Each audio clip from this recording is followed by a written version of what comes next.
वालेकुम सामीन। 3 रबीउल अव्वल और 19 सितंबर है। ख़बर का उन्वान है, भारत और कनाडा के दरमियान रिश्तों में और ज़्यादा तरक्की आ गई है।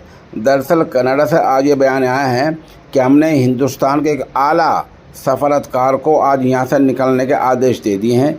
इन सफारत खाने में जो लोग काम करते हैं उनमें एक बहुत बड़े अफसर को कनाडा छोड़ने के आदेश दे दिए हैं।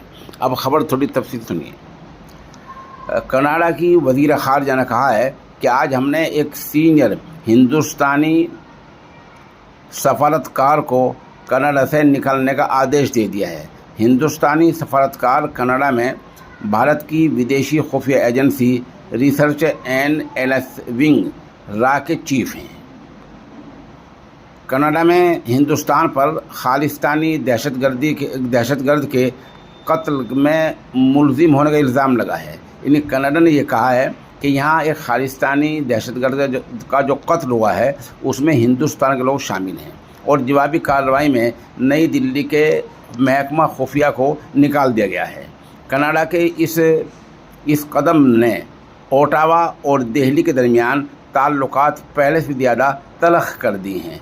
कनाडा के वज़ीर आज़म जस्टिन ट्रूडो ने हाउस ऑफ कॉमन्स को खिताब करते हुए कहा कि जून में ब्रिटिश कोलंबिया में खालिस्तानी दहशतगर्द हरदीप सिंह निज्जर के कत्ल में हिंदुस्तानी एजेंटों के शामिल होने के काबिल भरोसा ज़राए और वास्ते सबूत मिल गए हैं।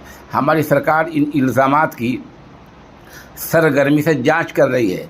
जस्टिस ट्रूडो ने हिंदुस्तानी सरकार से मामले को सुलझाने में ताउन करने की अपील भी की है। कनाडा की वज़ीर ख़ारजा मेलानी जोली ने कहा कि ट्रूडो सरकार ने फ़ौरन एक्शन ले लिया है। उन्होंने अफसर का नाम लिए बगैर कहा कि आज हमने एक सीनियर सफारतकार को कनाडा से निकलने का आदेश दे दिया है।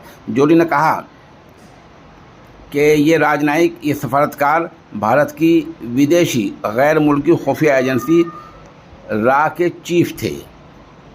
ये बता दें कि हरदीप सिंह निज्जर को हिंदुस्तान में ये जो मतलूब था और हिंदुस्तानी सरकार ने इसके बारे में ऐलान भी एक जो है निकाला था। 18 जून को वैंकूवर के शहर सरे में एक गुरुद्वारे पास कत्ल कर दिया गया था। इसी बारे में इल्ज़ाम है कि इस कत्ल में हिंदुस्तान शामिल है। बहरहाल कनाडा ने ये काम किया है। हमारे वज़ीर ख़ारजा ने कहा है कि कनाडा के तमाम इल्ज़ामात बेबुनियाद हैं। हिंदुस्तान ऐसे किसी काम में शामिल नहीं हुआ करता है।